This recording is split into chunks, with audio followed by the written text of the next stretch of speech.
कहते हैं कि बोलने के लिए सिर्फ 3 साल काफी है। अगर आप छोटे हो तो 3 साल तक आते आते आप बोलना तो शुरू कर देते हो, लेकिन क्या, कब, कैसे, कहां बोलना है, इस चीज को सीखने में पूरी जिंदगी बीत जाती है। कम्युनिकेशन स्किल एक ऐसा ही टॉपिक है जिसके ऊपर जितनी बात की जाए हमेशा से वो कम ही रहता है। चाहे वो आपका रिलेशनशिप का लाइफ हो, चाहे वो आपकी फैमिली लाइफ हो, चाहे वो आपका बिजनेस या कारपोरेट का लाइफ हो, हर जगह पर आपको एक बेटर कम्युनिकेशन चाहिए ताकि आप लोगों को इन्फ्लुएंस कर सको, कन्विंस नहीं करना। कभी भी कम्युनिकेशन स्किल में लोगों को कन्विंस नहीं करना होता, क्योंकि लोगों को कन्विंस करने के लिए अपनी बातों पर ज्यादा जोर देना पड़ता है। और कम्युनिकेशन स्किल जो आपका कॉन्फिडेंस भी बूस्ट कराता है, जो आपको लोगों के सामने इंप्रेसिव बनाता है, वो आपको एक अलग नजरिया देने के साथ साथ एक अलग रिस्पेक्ट देता है। कम्युनिकेशन स्किल हर जगह काम आता है, चाहे वो आप लोगों से इंटरेक्ट कर रहे हो, चाहे इंटरव्यू देने जा रहे हो, लोगों से बातचीत कर रहे हो, रिलेशनशिप निभा रहे हो, किसी के साथ अपना बॉन्डिंग रिलेशनशिप अच्छा कर रहे हो, तो हर जगह तो कम्युनिकेट करना ही करना है आपको। कहते हैं कम्युनिकेशन स्किल एक ऐसी स्किल है, अगर जिसको आपने अच्छे तरीके से सीख लिया, आपने अगर अच्छे तरीके से सीख लिया तो किसी भी पर्सन को, कैसा भी पर्सन हो, कोई भी हो, उसको उससे अपनी बात मनवाने का तरीका आपको पता चल जाता है। एक लीडर को अगर कम्युनिकेशन स्किल की बहुत अच्छी जानकारी नहीं हुई तो जो उसके साथ में टीम काम करती है, वो टीम का उसके साथ में दोनों मेल नहीं होगा और ये लीडर लीडरशिप की क्वालिटी से हार जाएगा। पीएम मोदी के बारे में तो आप जानते होंगे, उनके पहले बहुत सारे प्रधानमंत्री रह चुके हैं। ऐसा नहीं कि वो कोई पहले पीएम है, बहुत सारे लोग रह चुके हैं, लेकिन पीएम मोदी को ही बेस्ट लीडरशिप की क्वालिटी में क्यों गिना जाता है? क्या वो काम अच्छा करते हैं? इसलिए काम तो सभी ने किया, लेकिन पीएम मोदी ने क्या किया, अपनी बातों से हमेशा से लोगों को इन्फ्लुएंस किया है और ऐसा इन्फ्लुएंस किया है कि वो लीडरशिप में सबसे टॉप पर आजकल आते हैं पूरे वर्ल्ड में। क्योंकि हर कोई जानता है कि कम्युनिकेशन स्किल के मामले में संदीप सर का कोई तोड़ नहीं है। संदीप माहेश्वरी सर ऐसे ऐसे वर्ड का चुनाव करते हैं, ऐसे ऐसे बातों को अपने सामने रखते हैं, इतना कॉन्फिडेंटली रखते हैं, ऐसी स्टोरी लोगों के सामने रखते हैं कि लोग उनकी बातों में एग्री कर जाते हैं। आज सिखाऊंगा ऐसी 5 चीजें जो संदीप माहेश्वरी सर को आपने देखा होगा अपने वर्कशॉप में उनको कम्युनिकेट करते हुए, और कहीं ना कहीं आपके भी मन में ये विचार आता होगा कि ऐसा कम्युनिकेशन स्किल अगर मेरे पास होता तो मैं मेरा रिलेशनशिप बहुत अच्छा कर लेता, मैं मेरा फैमिली बहुत अच्छा मैनेज कर लेता, मैं मेरी कंपनी बहुत अच्छा चला लेता, मुझे इंटरव्यू देने में कोई प्रॉब्लम्स नहीं होती, मुझे स्कूल के एनवायरनमेंट में रहने में काफी फ्रेंडली महसूस होता। बहुत सारे क्वेश्चंस का आंसर आपको मिलता। आज सिर्फ 5 स्ट्रेटेजी आपको संदीप माहेश्वरी सर की मैं बताऊंगा जो वो सबसे ज्यादा यूज करते हैं। नंबर 1 है इंफॉर्मेशन। आपको तो पता ही है, बिना इंफॉर्मेशन के तो कुछ नहीं हो सकता। दूसरा चीज है क्लैरिटी एंड ब्रीफ। जब वो बात करते हैं अक्सर देखिए उनके हर एक बातों में एक अलग सा कॉन्फिडेंस नजर आता है। चौथा है कि स्टोरी टेलिंग करते हैं सर। पांचवा है व्हाई एनालिसिस, यानी कि रीजन बिहाइंड द रीजन। नमस्कार, मैं हूं Brijesh Kumar, motivational speaker, business और करियर कंसल्टेंट। ऐसे ही बिजनेस और करियर से रिलेटेड मैं बहुत सारी वीडियोस लाता रहता हूं और आपको नई नई स्किल सिखाने के साथ साथ में लाइफ को इंप्रूवमेंट करने के लिए बहुत सारी टेक्निक्स, आइडियाज, स्ट्रेटेजी सिखाता रहता हूं। तो अगर आप चैनल पे नए हैं तो चैनल को सब्सक्राइब कर लीजिएगा, वीडियो अच्छा लगे इसको लाइक कर दीजिए और साथ में लोगों के साथ इसको जरूर शेयर कर दीजिएगा। कम्युनिकेशन स्किल का सबसे अहम पार्ट जो है, जो सबसे फर्स्ट पॉइंट है, इंफॉर्मेशन। अगर आपके पास में इंफॉर्मेशन नहीं, किसी भी टॉपिक से रिलेटेड आपको उस फील्ड में जानकारी नहीं है, तो आप कभी भी किसी के सामने उस टॉपिक से लेकर आप बात नहीं कर सकते। अगर आपको फील्ड में जानकारी है, यानी कि अगर आपको बिजनेस फील्ड में जानकारी है, तब तो कोई बिजनेस का बंदा अगर बात कर रहा है तो आप उसमें इंटरेक्ट कर सकते हो। कोई क्रिकेट से रिलेटेड बात कर रहा है, क्रिकेट फील्ड से, क्रिकेट बैकग्राउंड से, तो आपको क्रिकेट के बारे में जानकारी, तो आप वहां पर स्टैंड अप कर सकते हो।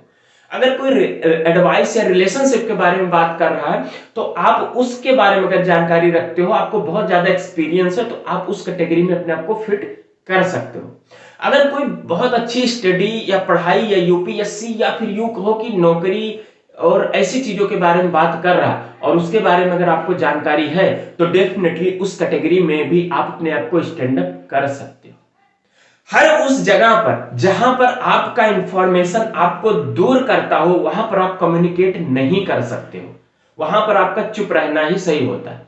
देखो, बुद्धिमान व्यक्ति वो है ना जो पहले सुने, समझे, जाने, उसके बाद बोले। यानी कि पहले तोलो फिर बोलो। और बेवकूफ इंसान वो है जो सिर्फ अपनी बात कहना है, अपनी बात मनवानी, उसको तो बस कुछ कहना है, वो अपनी बात कह दे, फिर उसके बाद में वो कहेगा अब मैं तो कह चुका, अब तुमको जो करना है करो। तो वहां पर इरिटेशन हो जाता है। भले ही कॉन्फिडेंस दिखता है लेकिन वो एटीट्यूड भी उसमें झलकता है, निगेटिव एटीट्यूड, जो आपके कम्युनिकेशन स्किल को, आपके इंप्रेशन को बिल्कुल बेकार कर देता है, बिल्कुल बर्बाद कर देता है। तो आप देखो, इंफॉर्मेशन कहां से इकट्ठा कर सकते हो, किसी की स्टोरी से, इंटरव्यू से, बुक से, सोशल मीडिया पोस्ट से, या फिर लोगों से कम्युनिकेट कर करके उनसे बहुत सारी चीजों के बारे में जानकारी ले सकते हो, या फिर आजकल न्यूज चैनल पे या फिर बहुत सारे ऐसे चैनल्स आते हैं जो स्पेसिफिक चीजों के बारे में बताते हैं। जैसे न्यूज का चैनल अलग, बिजनेस का चैनल अलग, उसके बाद में स्पोर्ट का चैनल अलग, उसके बाद में अध्यात्म संस्कृति का चैनल अलग, उसके बाद में एजुकेशन का चैनल ये सब क्या है, अलग अलग है। बहुत सारे ऐसे हैं, जैसे योगा हो गया, फिटनेस के मैटर में इसका चैनल अलग। आजकल हर चीज कैटेगराइज्ड हो गई, तो आपको जिस फील्ड में जानकारी चाहिए होगा आप वहां से भी जानकारी ले सकते हो। आगे है, ऑनलाइन में बहुत सारे डाटाबेस पड़े होते हैं। ऑनलाइन के डाटाबेस को आप खंगालो, देखो, समझो, जानो कि वो पुराना हिस्ट्री क्या है, नया क्या है, कितना इनोवेशन हुआ, उससे आप रिलेट कर सकते हो, बहुत सारी जानकारियां ले सकते हो। संदीप माहेश्वरी जी क्या करते हैं, यही तो करते हैं। बहुत सारी चीजों का उनके पास में डाटाबेस होता है, उनके पास में एक ऐसा इंफॉर्मेशन है, वो अगर आप सोसाइटी की बात करो तब भी वो बात करेंगे, किसी डाटाबेस की बात करो तब भी वो बात करेंगे, आप किसी सोशल प्रूफ, सोशल पोस्ट की बात करो तब भी वो बात करेंगे, किसी कंट्रोवर्सी की बात करो जैसे अभी हाल ही में हुआ था, है ना, तो कंट्रोवर्सी के बारे में बात करो वो भी बात करेंगे। आपको बेटर कम्युनिकेशन स्किल सीखना, उसके बारे में भी बात करेंगे। किसी लाइफ के एक्सपीरियंस के बारे में बात करो वो भी बात करेंगे। तो आप समझो, इंफॉर्मेशन होता है तभी वो अपना ओपिनियन, अपना एक्सपीरियंस, उसके बाद में किसी चीज के ऊपर डाटाबेस के रूप में बात करना। बिल्कुल, जब आप पेपर देने जाते हो और आपके पास में पढ़ाई नहीं अच्छी है तो वही होता है ना, काला अक्षर भैंस बराबर। क्वेश्चन पेपर आपके सामने पड़ा है लेकिन आपको कुछ फर्क ही नहीं पड़ता, कुछ पता ही नहीं है। तो ऐसे ही जब आपके पास में इंफॉर्मेशन होता है तभी आप किसी चीज के बारे में खुल के बात कर सकते हो, और जब बात कर रहे होते हो तभी आपका कॉन्फिडेंस भी झलकता है। कभी भी संदीप माहेश्वरी सर का देखना, जब भी वो बात करते हैं तो हमेशा डाटाबेस पे बात करेंगे, अपने एक्सपीरियंस से बात करेंगे, क्योंकि संदीप माहेश्वरी जी के पास में यू नो ऑलरेडी कि उनके पास में बहुत बड़ा एक्सपीरियंस है। संदीप माहेश्वरी जी को जब भी आपने देखा होगा कि जो कुछ भी बोलते हैं ना, ऐसा लगता है जैसे तोल तोल के बोल रहे हैं, यानी कि बिल्कुल रीजन बिहाइंड द रीजन समझते हुए बोलते हैं, एक्सपीरियंस के साथ में बोलते हैं, डाटाबेस पर बात करते हैं। ये सब कैसे होता है, इंफॉर्मेशन से होता है। दूसरा स्ट्रेटेजी है क्लैरिटी एंड ब्रीफ। अब देखो, हमेशा से ना एक चीज समझो कि शब्दों के मायाजाल से बचना है। यानी कि आपको अगर कोई बात समझ में आ गई है और उसका एग्जैक्ट आपको क्लैरिटी के साथ में आंसर देना है तो उसको लंबा मत खींचो। लंबा खींचोगे तो सामने वाला बोर भी हो जाएगा और उसकी ही बातों को ऐसा लगेगा वो मुझे उसी में घुमा रहा है।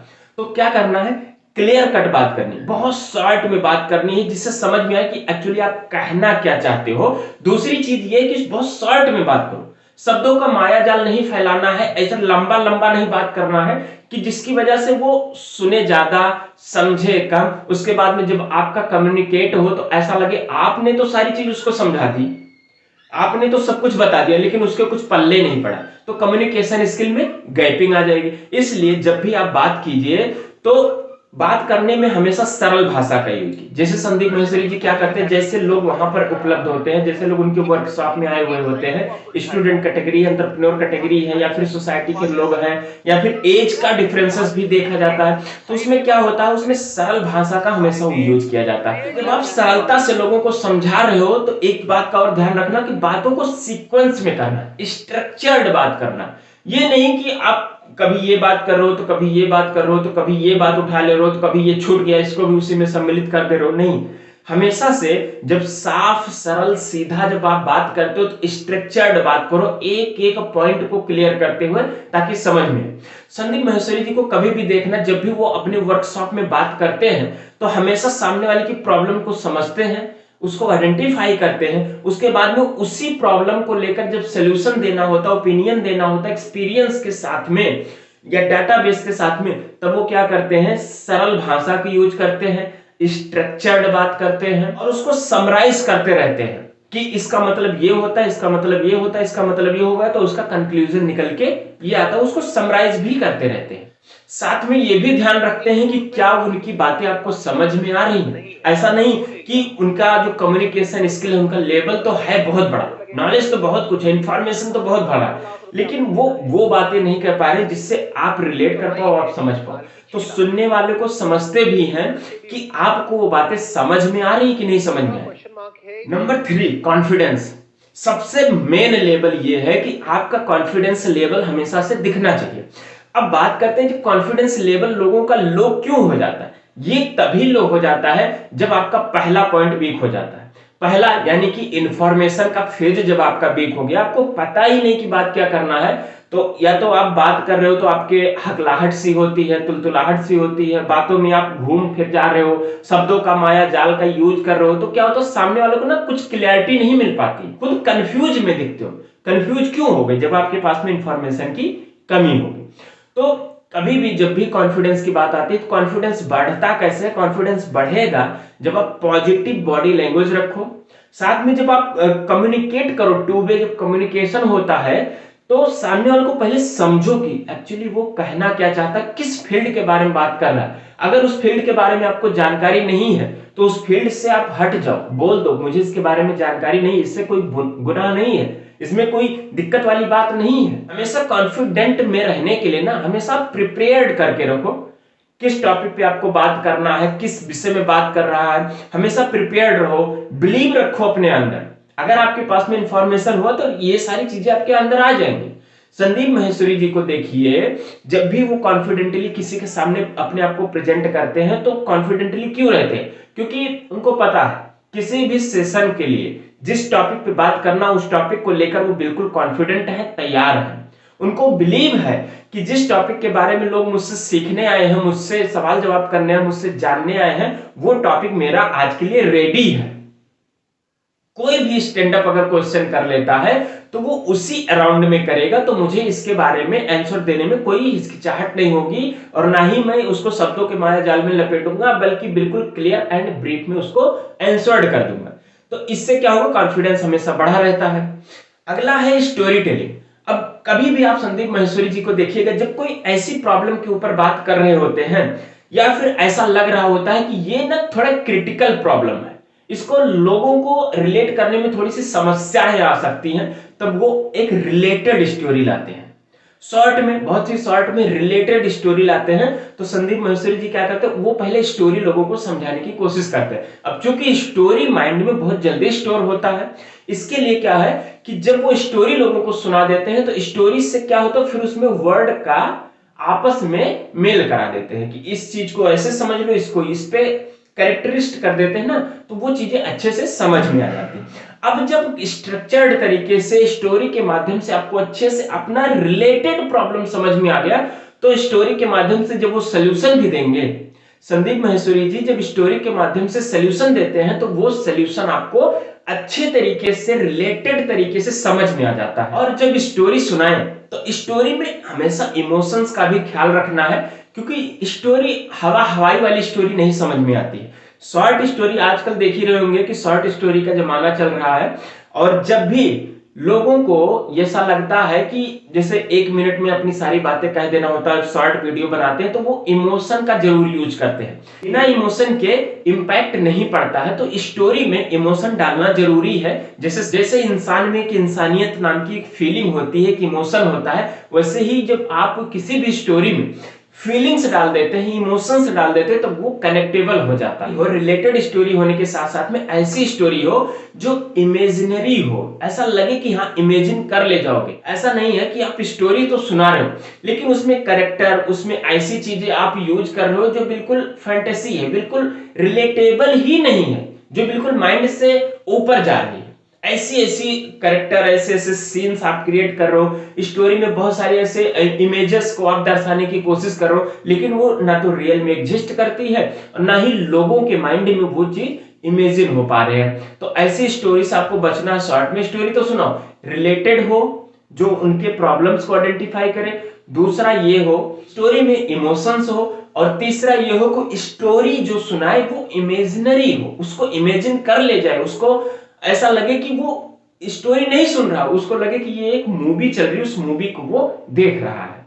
और जब स्टोरी आप सुना रहे होते हो ना, तो स्टोरी सुनाने से क्या होता है, आपके और सामने वाले के पर्सन के बीच में एक बॉन्ड क्रिएट हो जाता है, यानी कि बॉन्ड कनेक्शन जो होता है वो बहुत अच्छा, बहुत मजबूत बन जाता है। तो आप मेंटली भी एक दूसरे से कनेक्ट हो पाते हो, साथ में फिजिकली भी एक दूसरे से कनेक्ट हो पाते हो। और जब आपका सामने वाले से कनेक्शन बेटर हो जाता है, तो आप जो कहना चाहोगे वो समझेगा, वो जो कहना चाहेगा आप समझोगे, और आप दोनों में फिर कम्युनिकेशन होगा। ऐसा नहीं कि सिर्फ बातें जो होंगी वो फ्रस्ट्रेशन, क्वेश्चन आंसर एक दूसरे के ऊपर थोप रहे हैं, पूछ रहे हैं, जान रहे हैं, ऐसा नहीं, फिर वो मजेदार हो जाएगी, फिर कम्युनिकेशन स्किल मजेदार हो जाती है।